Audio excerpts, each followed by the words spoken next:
Reyes, and I have cerebral palsy. I was diagnosed with it at 3 years old, but I was born with it. I was born 5 months early. I was premature. My brain was undeveloped, so that's the result of my cerebral palsy. I didn't get diagnosed until I was 3 years old, but they predicted when I was born that I was going to have it anyway, so my parents, or my mom, always knew that something was going to be wrong with me. We found out what it was when I turned 3. So I like to listen to music. You can ask my roommates, there's always music bumping from my room somewhere, sometime. J. Cole is my favorite rapper of all time to ever exist. He's great. I like to go to movies, and I like to go see cities. I like city life. I like going to Austin and just seeing, for some reason, buildings fascinate me. I don't know. Like, just city life in general. Like, New York City is my favorite place to be. I want to live there one day, and I just like exploring, and as long as it's not too strenuous on like my body, I'll do pretty much anything. I get Botox shots in my legs, and they hurt pretty badly. I feel when they go in, like when they get injected, because my muscles tense up every time they do that. I get them every 3 months, so my muscles will loosen and it'll be easier for me to get around. I can tell when I need them because I start to get really tense and I fall a lot. And then after I get them, it's painful when I get them, and that for that day I'm sore. But the day afterwards, I feel like really loose and I can stand up straight, and it's pretty cool. So it's not like unbearable pain, but it's pain that I don't wish I had to deal with. I like to read. I'm a big book nerd. I tend to like franchises.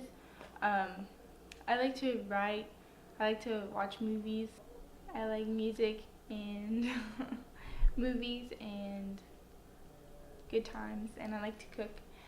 People stare at me a lot. They tend to look straight at my legs and then at my face. But I mean, it's been happening my whole life, so I'm kind of used to it. I'm just not used to adults doing it as much, so that's interesting. They typically ask me what happened to me or what's wrong with me, or they just stare, and then I'm like, do you want to ask? And then I answer their question. But a lot of people just ask me what happened to me, and I tell them like nothing happened. I was born this way. And then they're like, oh, okay. Because a lot of people don't really know what to ask. So I think they get scared because they don't want to be rude. But sometimes it comes off as rude when they're like, what's wrong with you? And I'm like, oh, I forgot. Going to Texas State is kind of like hard because there's a lot of stairs, and stairs are not my friend.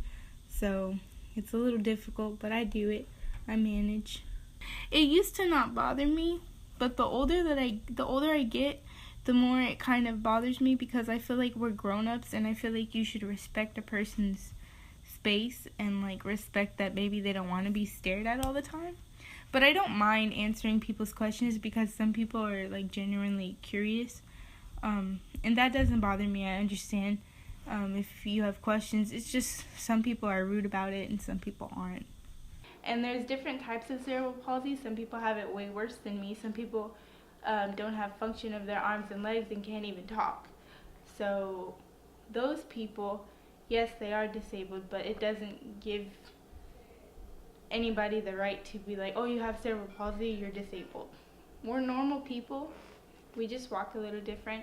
People tend to see people with disabilities and think, oh, you're weird, or your life must be so hard, or you're a freak. Like, no, my life is pretty much the same as yours, except I'm in pain a lot. But like, we walk a little different doesn't mean our whole life is different than someone who walks normally.